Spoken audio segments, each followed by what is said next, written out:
अस्सलाम वालेकुम, मैं हूं शाहजेब खानजादा। जारहाना सियासत के महीने का आगाज हो चुका है। अपोजिशन और हुकूमत दोनों ही अपनी हिकमत अमली वाज़े कर चुकी हैं। अपोजिशन की तरफ से पहला जलसा 11 अक्टूबर को कोयटा में होगा। 16 अक्टूबर को नून लीग पंजाब में जलसा करेगी, जिसमें मरियम नवाज जीटी रोड से रैली की शक्ल में लाहौर से गुजरांवाला पहुंचेंगी और जिना ग्राउंड में जलसे से खिताब करेंगी। हुकूमत कह रही है कि जो करना है कर लें, ऑपोजिशन कुछ नहीं बिगाड़ सकती। आज भी वज़ीर आज़म ने हुकूमती रहनुमाओं के इजलास की सदारत के दौरान ऑपोजिशन पर तनकीद करते हुए कहा कि ऑपोजिशन की तहरीक से हुकूमत को कोई खतरा नहीं, एनआरओ नहीं दिया जाएगा। ऑपोजिशन को फौज से इसलिए मसला है कि वो उनकी करप्शन पकड़ लेते हैं। ऑपोजिशन को डील चाहिए लेकिन ढील नहीं मिल रही। तर्जुमान और पार्टी रहनुमा ऑपोजिशन को बेनकाब करें। कौम को नवाज शरीफ का असल चेहरा दिखाना होगा। नवाज शरीफ का अब सिर्फ एक मकसद रह गया है कि पाकिस्तान को कमजोर किया जाए। नवाज शरीफ को वतन वापस लाने के लिए तमाम कोशिशें शुरू कर रहे हैं। वज़ीर आज़म ने हुकूमती तर्जुमानों को अपोजिशन के खिलाफ मुतहर्रिक होने की हिदायत कर दी, जबकि नून लीग ने वादे कर दिया है कि एहतजाज होगा लेकिन हुकूमत से कोई डायलॉग नहीं किया जाएगा। अगर डायलॉग नहीं करेंगे तो फिर नून लीग का मुतालबा कैसे पूरा होगा? फौज से भी नहीं बात करनी है, हुकूमत से भी नहीं बात करनी है। हमारे साथ नून लीग के रहनुमा एहसन इकबाल साहब मौजूद होंगे। वफाकी वज़ीर शफकत महमूद साहब जो उस कमेटी में है जो वज़ीर आज़म ने बनाई, जिसका आज इजलास भी हुआ, वो भी हमारे साथ मौजूद हैं। शफकत महमूद साहब, मैं पहले आपसे जानना चाहूँगा, क्या सिर्फ मीडिया पर बयानिए का जवाब देंगे या फिर कोई मुज़ाकरात भी ऑपोजिशन से करेंगे, इनके इत्तेहादियों से करेंगे? नहीं, ये इस कमेटी का मैंडेट नहीं है। इसका मैंडेट तो ये है कि जो बयानिया चल रहा है टीवी पे उसको डिस्कस करना, और उस सिलसिले में बहुत तशवीश का इजहार किया गया कि ये जो एक खतरनाक गेम नवाज शरीफ खेल रहे हैं, जो हमारे दुश्मन का बयानिया है उसको प्रमोट कर रहे हैं, पाकिस्तान आर्मी को डायरेक्टली मुतनाज़ा बनाने की कोशिश कर रहे हैं। और जिस तरीके से जो फौज जो कि इस वक्त पाकिस्तान को इस्तेहकाम बख्श रही है, उसके खिलाफ जो बाहर हमारे दुश्मनों का बयानी है उसको आगे लेके चल रहे हैं। ये चीज थी जो कि ज्यादा डिस्कस हुई है। बाकी ये टैक्टिक्स के जी क्या होना है क्या नहीं होना, वो इस कमेटी का जो आज जिसकी मीटिंग थी उसका मैंडेट नहीं है। मतलब नवाज शरीफ साहब कह रहे हैं कि इदारे सियासत में मुदाखलत ना करें। जो नवाज शरीफ साहब ने कहा वही ऑल पार्टीज कॉन्फ्रेंस जो अपोजिशन की थी उसके एलामिये में भी है, जिस पर सबने दस्तखत किए। ये बात कौन सा पाकिस्तान का दुश्मन कर रहा है? मुझे ये बताएं कि क्या ये सिर्फ नवाज शरीफ हैं जिनको ये मसला होता है? क्योंकि जब से 1990 से लेके आज तक तकरीबन 10 मिलिट्री कमांडर्स आए और हर एक साथ इन्होंने लड़ाई की और हर दफा इन्होंने फौज को मुतनाज़ा बनाने की कोशिश की, और उसके बाद इन्होंने सुप्रीम कोर्ट पे हमला किया। यानी कि जितनी डिक्टेटोरियल किस्म की पावर ये चाहते हैं, अगर उनको ना मिले, अब मुझे कोई एक शख्स बता दें, मैं अफसर असलम बेग से इन्होंने लड़ाई की, आसिफ नवाज से इन्होंने लड़ाई की, काकड़ से इन्होंने की, जहांगीर करामत से इन्होंने की, शरफ से इन्होंने की, बाद में राहील शरीफ से, उसके बाद जनरल बाजवा के खिलाफ ये बातें कर, मतलब कि ये बयानिया जो है ये पाकिस्तान का बयानिया नहीं है, ये हमारे दुश्मनों का बयानिया। अच्छा, मगर क्या सिर्फ नवाज शरीफ साहब की बात है? पिछले 1947 से लेके अब तक किसी जमहूरी वजीर आजम ने अपना वक्त पूरा नहीं किया। जुल्फिकार अली भुट्टो साहब की भी नहीं बनी, उनका तख्ता उलट दिया गया। मोहतरमा बेनज़ीर भुट्टो साहिबा की भी नहीं बनती थी, उनकी 2 हुकूमतें ख़त्म कर दी गई। यूसुफ गिलानी साहब तो इतने मजबूत वजीर आजम भी नहीं थे, उन्होंने भी कहा कि स्टेट विद इन स्टेट है। तो ये क्या सिर्फ नवाज शरीफ साहब की हद तक बात महदूद है? मोहतरमा बेनज़ीर भुट्टो साहबा की जब हुकूमत गई थी 96 में, उसका आर्मी के साथ या फौज के साथ या अदारों के साथ कोई ताल्लुक नहीं था। मुझे अच्छी तरह वो वक्त याद है। और इसलिए ये जो आपको एक कांस्टेंट थीम नजर आती है, लेकिन मुझे अफसोस इस बात का है कि ये बजाय इसके, अब मुझे आप ये बताएं, आप जरा मुस्लिम दुनिया को देखें इस वक्त हो क्या रहा है। अभी इराक में देखें क्या हो रहा है, सीरिया में क्या हो रहा है, अफगानिस्तान में इतने सालों से क्या होता रहा। बाकी अगर इस्तेहकाम आपको मिल रहा है और अगर जो पाकिस्तान आर्मी है वो गवर्नमेंट को फुल्ली सपोर्ट कर रही है जैसे होना चाहिए, ये तो इमरान खान की लीडरशिप को क्रेडिट जाता है कि सारे पाकिस्तान के अदारे, सारे पाकिस्तान की जो नेशनल पावर के एलिमेंट्स हैं, वो अगर मिल के पाकिस्तान के मसाइल हल कर रहे हैं, तो ये तो एक बहुत बड़ा क्रेडिट है इमरान खान का। साहब, मुझे बताएगा कि हुकूमत बिल्कुल भी मुज़ाकरात नहीं करेगी, ना नून लीग से, ना नून लीग के जो अपोजिशन में इत्तेहादी हैं उनसे? डे 1 से जिन्होंने इमरान खान साहब की और पीटीआई की हुकूमत को तस्लीम नहीं किया, जिन्होंने थ्रू आउट ये कहा कि ये नाजायज हुकूमत है, और जो हुकूमत गिरा उनसे किस बात पर मुज़ाकरात किए गए? मतलब और शहबाज शरीफ गिरफ्तार हो गए, नवाज शरीफ साहब की तकारीर दिखाने पे पाबंदी लगा दी, मरियम नवाज के हवाले से भी कोई फैसला किया जाएगा? देखें जी, बात यह है कि नवाज शरीफ का इस वक्त मफरूर हैं। वो पाकिस्तान की अदालतें जो हैं वो कहीं उनकी रात की कुर्की हो रही है, कहीं उनके नाकाबिले जमानत वारंट गिरफ्तारी हैं, वो कन्विक्टेड हैं और उसके बाद अब्सकॉन्डर हैं। तो इसलिए जो पैमरा ने उस पर उनको ऑर्डर किया है वो इन वजूहात की बिना पे किया है। मरियम के बारे में कोई ऑर्डर पैमरा की तरफ से नहीं आया और इसलिए मेरा ख्याल है कि मरियम पर तो कोई पाबंदी नहीं है। बहुत शुक्रिया। शफकत महमूद साहब हमारे साथ मौजूद थे। सर इकबाल साहब, एक कंप्लीट डेडलॉक की सूरत हाल है। आप कह रहे हैं हुकूमत से बात नहीं करेंगे, हुकूमत कह रही है आपसे बात नहीं करेंगे, आप कह रहे हैं कि इदारों से भी कोई मुलाकात नहीं करनी है, बात नहीं करनी है और इदारे फासला इख्तियार कर रहे हैं, हुकूमत कह रही है आप इदारों के खिलाफ साजिश कर रहे हैं। ये तो कंप्लीट डेडलॉक है। रास्ता तो डायलॉग से ही निकलता है, तो कैसे रास्ता निकलेगा? जी देखिए शाहजेब, सबसे पहले तो अभी शफकत साहब कह रहे थे कि उन्हें फ़ौज की हमायत है, तमाम कौमी इदारों की हमायत है और ऐसी हमायत हासिल है जो पाकिस्तान की तारीख में किसी हुकूमत को हासिल नहीं रही। अगर ये हुकूमत इन सब इदारों की मुकम्मल तायीद और हमायत रखती है तो इसके बाद ये क्या वजह है कि 72 सालों में पाकिस्तान के अंदर चीनी 50 रुपए किलो हुई और इनके 2 सालों में 115 रुपए किलो हो गई? क्या वजह है कि 72 सालों में आटे की कीमत 34-35 रुपए किलो थी, इनके 2 सालों में 75 और 80 रुपए किलो होगी? क्या वजह थी कि पाकिस्तान 2018 तक 5.8% से तरक्की कर रहा था, इनके 2 सालों में मईशत 6-6.5% क्रैश करके मनफी हो गई? सवाल यह है कि अगर इनको इतनी पीछे से ब्लोर्स लगे हुए हैं, हवा दे रहे हैं, अदलिया इनका साथ दे रही हो, एस्टैब्लिशमेंट साथ दे रही हो, मीडिया खामोश करा दिया गया हो, अपोजिशन बंद करा दी गई हो, तो मुल्क की मईशत का ये हाल होता है, महंगाई का ये हाल होता है, बेरोजगारी का ये हाल होता है, फिर तो ये कैसी हमायत है? और दूसरी बात यह है कि देखिए हमारा बयानिया दुश्मन का बयानिया नहीं है। क्या पाकिस्तान के दुश्मन पाकिस्तान को आइन के मुताबिक चलाने की बात कर रहे हैं? अगर ये बात की जाए कि पाकिस्तान में जो आइन के अंदर दर्ज है उसके मुताबिक हर इदारा काम करे, तो क्या ये हिंदुस्तान का बयानिया है या पाकिस्तान का? और तीसरी बात यह है कि नवाज शरीफ साहब ने फौज को सलूट किया है, अपनी तकरीर में सलूट किया है, मगर पता उन्होंने ये कहा है कि एस्टैब्लिशमेंट जो सियासत में मुदाखलत करती है उसका सिलसिला बंद होना चाहिए। और इन्होंने कहा कि हर चीफ के साथ झगड़ा होता है। मुझे बताइए, क्या फील्ड मार्शल अयूब खान के साथ भी नवाज शरीफ का झगड़ा हुआ था? क्या याहिया खान के साथ भी नवाज शरीफ का झगड़ा हुआ था? क्या जनरल ज़ियाउल हक के साथ भी नवाज शरीफ का झगड़ा हुआ था? हमारे मुल्क का एक स्ट्रक्चरल प्रॉब्लम है, उस स्ट्रक्चर ये वक्त आ गया है कि इसको हम एड्रेस करें। मगर इकबाल साहब, उस स्ट्रक्चरल प्रॉब्लम को एड्रेस करने के लिए जो गिलगित बल्तिस्तान पर एपीसी हुई, जिसमें आर्मी चीफ ने, आप भी मौजूद थे, आर्मी चीफ ने कहा कि जी सियासी क़यादत करे फैसले, हम हट जाएंगे बिल्कुल साइड में, इलेक्शन में भी हम नहीं आएंगे, सियासी तो आप लोग आपस में बैठ के फैसले करेंगे ना। अगर आपको ये मुदाखलत खत्म करनी है, जब आर्मी चीफ ने खुद ने भी कहा कि मुदाखलत नहीं करना चाहते, आप लोग आपस में नहीं बात कर रहे, तो ये मुदाखलत कैसे खत्म होगी? जी देखिए ना, इसका दोष तो ऑपोजिशन को नहीं है। ऑपोजिशन ने तो हर वक्त हुकूमत के साथ बैठ के बातचीत की है, चाहे जब इंडिया ने line of control air space violate की थी, चाहे कश्मीर के ऊपर जब भारत ने उसकी एनेक्सेशन कर ली।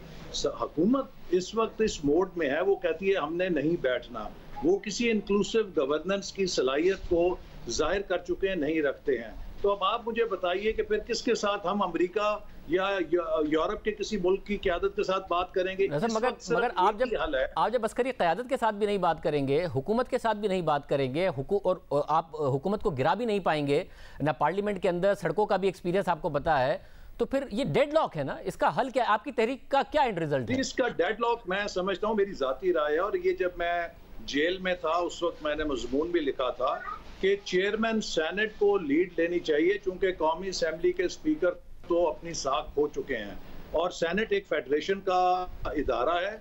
और देखिए इस वक्त पाकिस्तान उस मुकाम पे आ गया है कि हमें एक नेशनल डायलॉग की जरूरत है among all the stakeholders, which includes politicians, bureaucrats, जजेस, जनरल्स, प्राइवेट सेक्टर, मीडिया।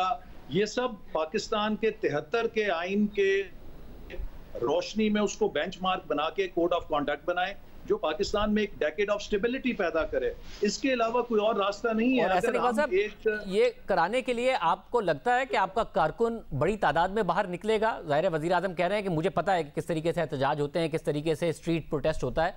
आपको लगता है कि आप इतना लोगों को निकाल पाएंगे सड़कों पर कि हुकूमत पर या इदारों पर कोई दबाव डाल पाए? जी, जितने लोग हमारे साथ आएंगे या जो मुस्तकबिल है, आप उसकी सबसे बड़ी निशानी तो देख रहे हैं कि हुकूमत की सफ़ों में कितनी बौखलाहट है। और वज़ीर आज़म साहब हमें गिरफ्तारियों की धमकियां दे रहे हैं। एक दफ़ा तो हम सब गिरफ्तारियां भुगत चुके हैं, लेकिन आइंदा भी अगर ये करेंगे तो उससे अवाम की आवाज़ तो नहीं दबा सकते। आज करोड़ों मजदूर, किसान, आम आदमी, मिडिल क्लास, वो इस महंगाई के अंदर इस हुकूमत की जो मिस गवर्नेंस है उसके बोझ तले दब रहे हैं। बिजली के बिल, गैस के बिल कहाँ चले गए हैं। तो लिहाजा अभी भी मैं रास्ते में जहाँ खड़ा होकर ये प्रोग्राम रिकॉर्ड कर रहा हूँ, रास्ते जो बाहर चौकीदार थे, जो दूसरे लोग थे, सब ने मुझे कहा कि जनाब इनसे कब जान छुड़ा रहे हैं। अब तो सबसे पॉपुलर सवाल यही है पाकिस्तान का, जो मिलता है वो हमें ये दोष देता है कि आप इनसे जान नहीं छुड़ा रहे, हमारी जल्दी जान छुड़ाएं। बहुत शुक्रिया हसन इकबाल साहब हमारे साथ मौजूद थे। गुफ्तगू आपने सुनी। प्रोग्राम में एक ब्रेक शामिल करते हैं। क्या हो रहा है इस्लामाबाद में, बहुत सीनियर सहाफ़ियों का पैनल हमारे साथ मौजूद होगा, उनसे बात करेंगे।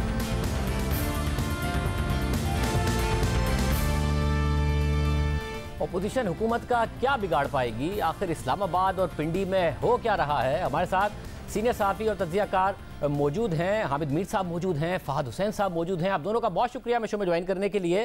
हामिद मीर साहब, पहले तो एहतजाज हुआ, मौलाना साहब अकेले रह गए थे, अब अपोजिशन इकट्ठी ज़रूर है, मगर साथ ही हेड ऑन जो लिया गया है, जो तनकीद हुई है, वो इस्लामाबाद और पिंडी दोनों पर एक साथ की है। आपको कहाँ सूरत हाल जाती नज़र आ रही है?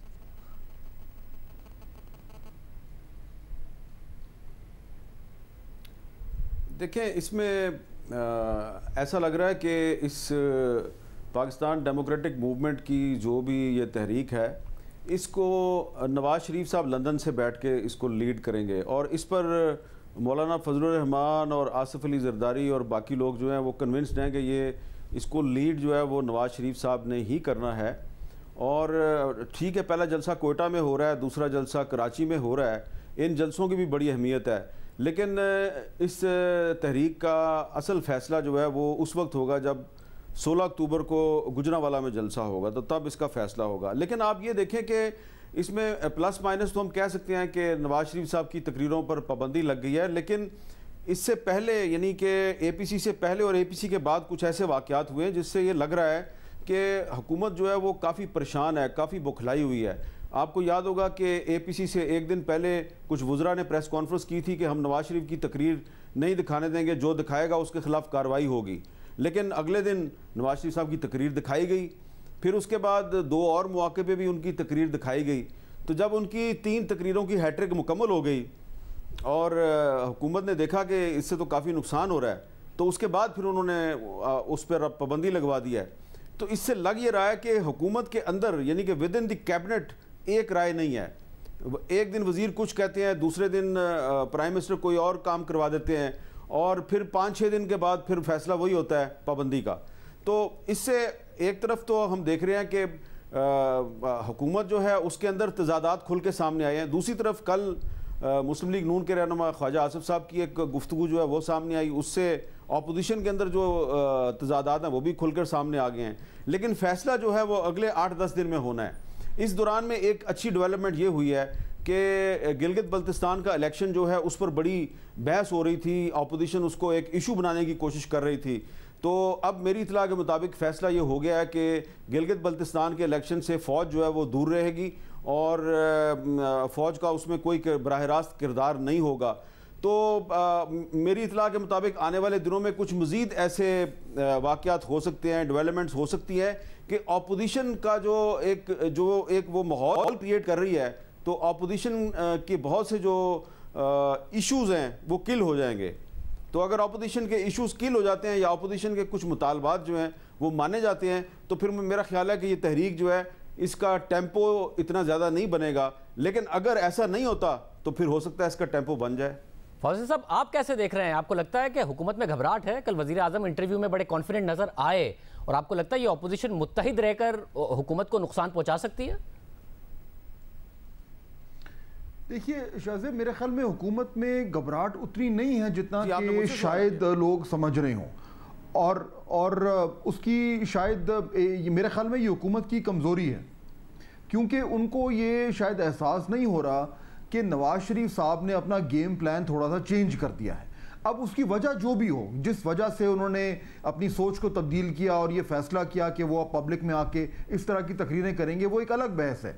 लेकिन ये बात बिल्कुल वाज़ेह तौर पर नज़र आ रही है कि मियाँ साहब ने ये फैसला कर लिया है कि उन्होंने अब एक स्ट्रॉन्ग एक्सट्रीम पोजीशन लेनी है और उस तरीके से उन्होंने हुकूमत को डिफेंसिव पर डालना है। अब हो ये रहा है शाहजेब कि मुझे नज़र आ रहा है कि दो मुख्तलिफ जो एरियाज़ हैं जिसमें नवाज शरीफ साहब जो हैं वो अब एक तरीके से एक जारहाना सियासत शुरू कर रहे हैं। एक उनकी तकारीर जो कि आए दिन होती रहेंगी, जिससे वो हुकूमत को और ज़्यादा प्रेशर में डालेंगे, और दूसरा उन तकारीर की रोशनी में जो कुछ ग्राउंड पे होने जा रहा है। देखना यह है कि जो कुछ नवाज शरीफ साहब कह रहे हैं और जिस लबो लहजे में कह रहे हैं और जिस अंदाज में कह रहे हैं, क्या वही कुछ हमें जलसे जुलूसों में सुनने को और देखने को आता है? अगर तो ऐसा ही रहा तो फिर हम ये कह सकते हैं कि ये एक जामे प्लान है जिसमें एक तरफ जो है वो अल्फाज की जंग होगी और दूसरी तरफ जो है वो फील्ड में होगी। मेरे ख्याल में अगर हुकूमत ने इसको सही तरीके से रीड नहीं किया तो उनका बयानिया जो है वो ऐन मुमकिन है पीछे रह जाए और मियाँ नवाज शरीफ साहब एक नए मैदान में, एक नए पिच पर एक नया खेल शुरू कर रहे हैं। हामिद मीर साहब, अगर नवाज शरीफ साहब इस खेल को आगे बढ़ाते हैं और जैसे कि फाउसिन साहब कह रहे हैं कि अगर इसी बयानिए को अपनी तकरीरों में रखते हैं, मरियम नवाज साहिबा भी उसी सख्त बयानिए के साथ बात कर रही हैं और अब वही मीडिया पर दिखाई जाएंगी उनकी तकारीर, तो आपको लगता है कि दरवाजे फिर हैं नहीं कोई खुले हुए? वो कह रहे हैं हुकूमत से भी नहीं मुज़ाकरात करेंगे, फौज से भी नहीं बात करनी है, तो फिर अगर कोई रास्ता निकलना है तो वो कैसे निकलेगा?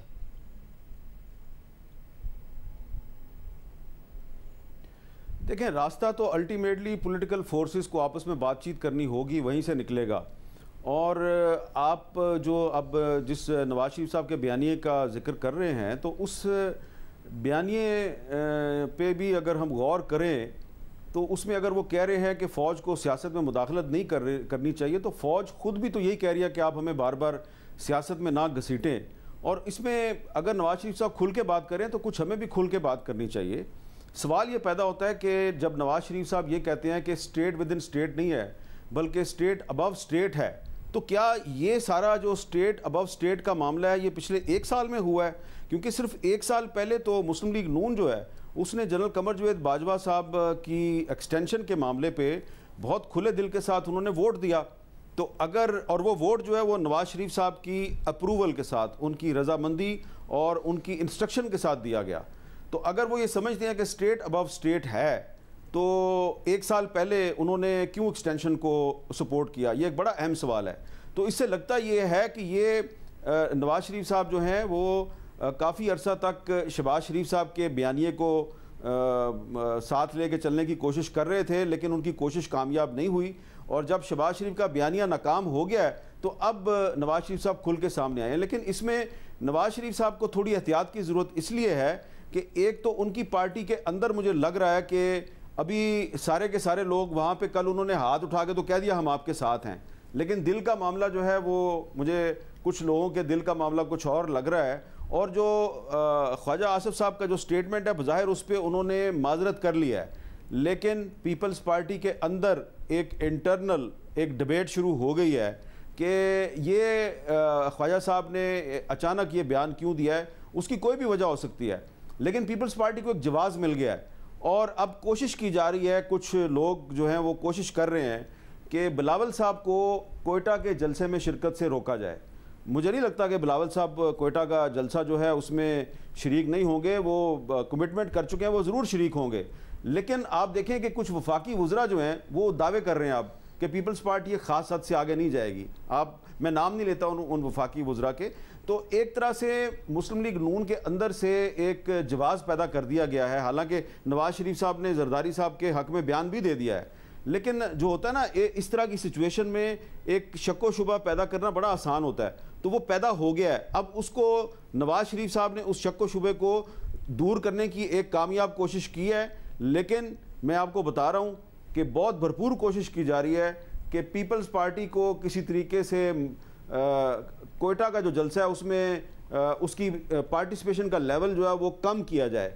तो मैं समझता हूँ कि जो क्वेटा का जलसा बड़ा इंपॉर्टेंट है। अगर वहाँ पर पाकिस्तान की कौमी क़यादत जो है वो इकट्ठी होती है तो ठीक है, वो हुकूमत पे तनकीद करेंगे, लेकिन पाकिस्तान की बड़ी सियासी जमातों की क़यादत का क्वेटा में जाके इकट्ठा होना, एक जलसे से खिताब करना, इसका मतलब यह है कि बलूचिस्तान जो है वो पाकिस्तान के कौमी धारे में आ रहा है, कौमी सियासत में उसका एक अहम किरदार है। लेकिन अगर वहाँ पे पीपल्स पार्टी की लीडरशिप जो है वो उसको जाने से रोका जाता है तो इसका पीपल्स पार्टी को भी नुकसान होगा और अपोजिशन को भी नुकसान होगा। और फारूक हुसैन साहब, जो नवाज शरीफ साहब का बयानिया है उसके अगेंस्ट अब हुकूमत का एक बयानिया है कि जी ये तो पाकिस्तान के दुश्मनों का बयानिया बोल रहे हैं, इदारों के खिलाफ साजिश कर रहे हैं। नवाज शरीफ साहब कह रहे हैं कि इदारे फासला इख्तियार करें, सियासत में ना मुदाखलत करें, इस हुकूमत से फासला इख्तियार करें। हुकूमत कह रही है कि जी ये चाहते हैं कि इदारे इनको मौका दें और इदारे इस हुकूमत से दूर हो जाएं। नवाज शरीफ साहब अपने इस बयानिए से अपने वोटर सपोर्टर में कनेक्ट कर पाएंगे या हुकूमत कामयाब होगी, और दूसरा वो इदारों का फासला क्रिएट कर पाएंगे आपके ख्याल में? देखिए, जो नवाज शरीफ साहब ने, जो मुझे लगता है कि जो उनकी मंतक है वो ये है कि अगर वो इमरान खान साहब से डायरेक्टली टक्कर लेते हैं और उनको अपना हदफ बनाते हैं तो फिर उनके पास जो तनकीद के लिए जो एरिया जो है अवेलेबल होगा वो होगा उनकी इमरान खान साहब की गवर्नेंस के फेलियर्स, उनके यू टर्न्स और उनकी नाअहल तरीके से हुक्मरानी करना। लेकिन अगर वो उन लोगों को टारगेट करते हैं जो, जैसा कि हमने देखा वो कर रहे हैं, जिनके बारे में वो कहते हैं कि ये इमरान खान साहब को लेके आए हैं, तो फिर नवाज शरीफ साहब अपना जो मैदान जंग है उसको बड़ा कर देते हैं। और जब वो उसको बड़ा करते हैं तो फिर वो न सिर्फ ये कि वो इस हुकूमत की जो कारकर्दगी है उस पर तनकीद कर रहे हैं, बल्कि ये जो पूरा निज़ाम है जो 2018 के इलेक्शंस की नतीजे में आया है वो उस पर एक सवाल उठा रहे हैं। और वो इसलिए उस पर सवाल उठा रहे हैं क्योंकि वो ये समझते हैं, जो मुझे नज़र आता है, कि अगर वो इस पूरे निज़ाम पे सवाल नहीं उठाएंगे तो फिर अगले इलेक्शन में भी उनके लिए उसी तरह की मुश्किलात होंगी। अब सवाल, बड़ा इशू ये है जो हामिद मीर साहब कह रहे थे कि क्या इतने बड़ा मैदान जंग बनाकर आप उसमें जंग करने के काबिल हैं, और क्या आप ऑल पार्टीज कॉन्फ्रेंस को या तमाम अपोजिशन को अपने साथ इस बयानिए पे लेकर चल सकते हैं? यानी कि इन अदर वर्ड शाहजेब, क्या ये बयानिया PMLN का होगा या ये मजमूई तौर पर ऑपोजिशन का होगा? ऑपोजिशन में पीपल्स पार्टी ये वीक लिंक है, और जो अभी हमने देखा कि ख्वाजा आसिफ साहब का बयान आया है उसके बाद ये सवाल उठेगा कि क्या पीपल्स पार्टी, जिसका सिंध गवर्नमेंट में स्टेक्स हैं, क्या वो PMLN के बयानिए को लेकर ऑपोजिशन का बयानिया बनाने के लिए तैयार है? अगर इसका जवाब है हाँ, तो फिर मेरे ख्याल में नवाज शरीफ साहब का जो उनके बयानिए में जो जान है वो और ज़्यादा हो जाएगी। लेकिन अगर इसका जवाब है ना, तो मेरा ख्याल है कि फिर ऐन मुमकिन है कि इस बयानिए को आगे बढ़ाने के लिए PMLN को और नवाज शरीफ साहब को और ज़्यादा जद्दोजहद करनी पड़ेगी। बहुत शुक्रिया, आपने गुफ्तगू सुनी। बहुत अहम है कि अपोजिशन के लिए अपोजिशन के साथ कौन कौन खड़ा रहेगा, हुकूमत के लिए हुकूमत के साथ कौन कौन खड़ा रहेगा। प्रोग्राम में ब्रेक शामिल करते हैं और आम पर बात करेंगे।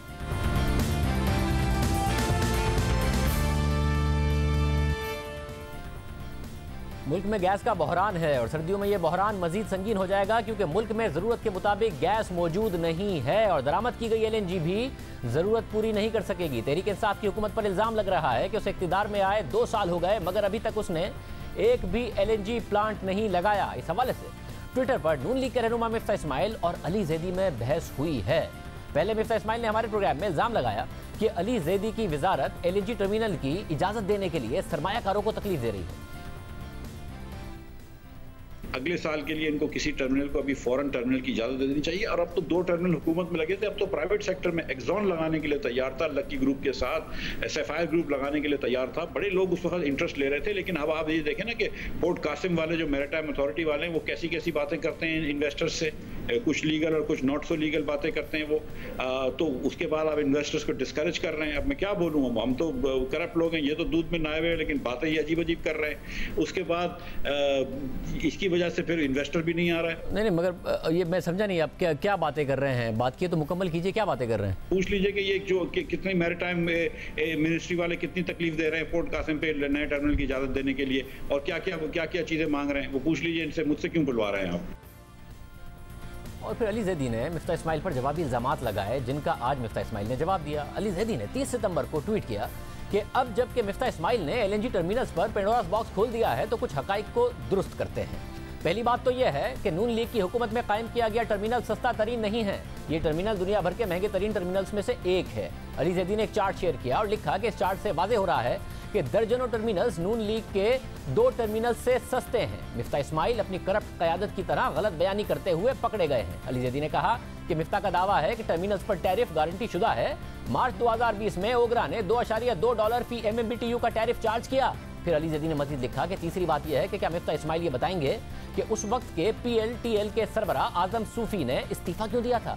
हकीकत यह है कि उन्हें कहा गया था कि वो इदारे में होने वाले नुकसानात को छुपाएं। ये थे अली ज़ैदी की तरफ से उठाए गए चंद सवालात और इल्ज़ामात जिनका आज मिफ्ता इस्माइल ने तफसील से जवाब दिया। मिफ्ता इस्माइल ने लिखा कि $5 मिलियन का सवाल यह है कि क्यों पोर्ट के वजीर अली ज़ैदी LNG टर्मिनल्स के हवाले से ट्वीट कर रहे हैं। ये तो वजारत पेट्रोलियम का काम है। अली ज़ैदी की ट्वीट्स तहरीक इंसाफ के दीगर वज़रा की तरह झूठ पर मबनी हैं। उन्होंने मुझ पर ज़ाती हमला क्यों किया?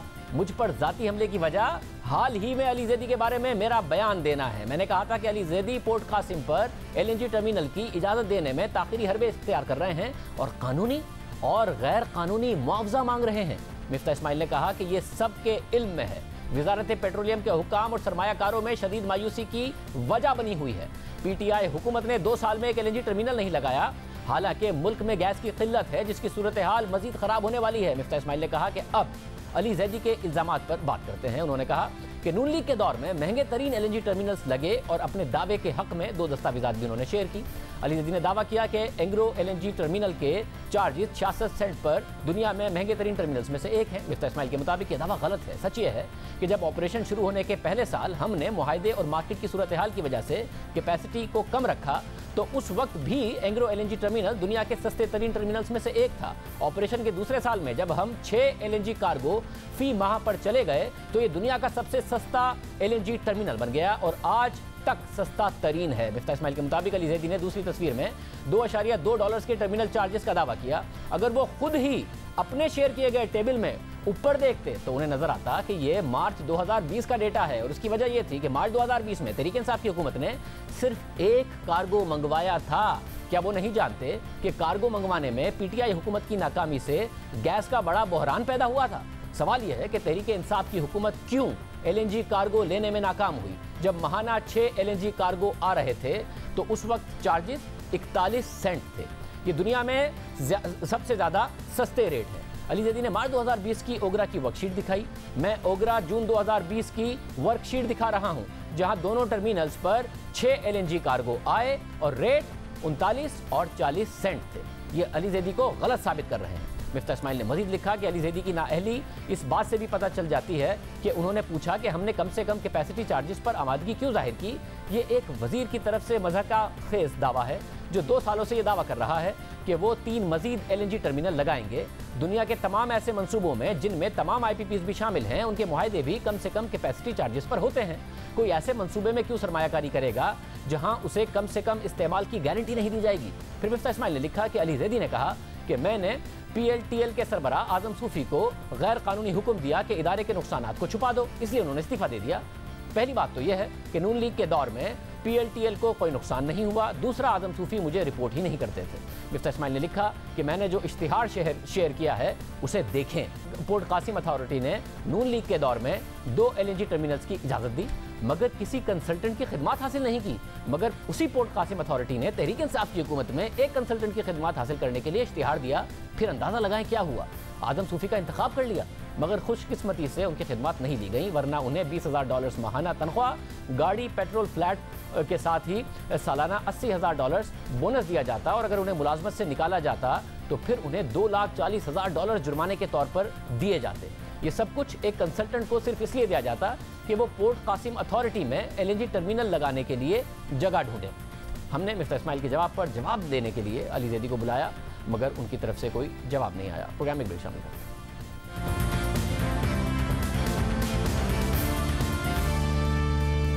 10 महीने तक कोरोना की वबा को गैर संजीदा लेने वाले और उसका मजाक उड़ाने वाले, एहतियाती तदाबीर को नजरअंदाज करने वाले, इससे मुताल्लिक गलत मालूमात फैलाने वाले, उसके इलाज के लिए मुनफरिद हल और अद्वियात तजवीज़ करने वाले अमरीकी सदर डोनाल्ड ट्रंप अब खुद कोरोना वायरस का शिकार हो चुके हैं। उनकी अहलिया भी मुतासिर हो चुके हैं और दोनों करंतना में चले गए हैं। जहां सदारती इंतखाबात सिर्फ 1 माह दूर हैं, सियासी गहमा गहमी उरूज पर है, उस वक्त डोनाल्ड ट्रंप का करंतना में जाना उन्हें और उनकी हिमायत को मुतासिर कर सकता है। अहम बात यह है कि चंद रोज पहले अमेरिकी यूनिवर्सिटी की शाया करदा रिसर्च में इंकशाफ किया गया कि कोरोना वायरस के बारे में सबसे ज्यादा गलत मालूमात और झूठ पर मबनी खबरें डोनाल्ड ट्रंप के बयानात और रवैये से फैली हैं।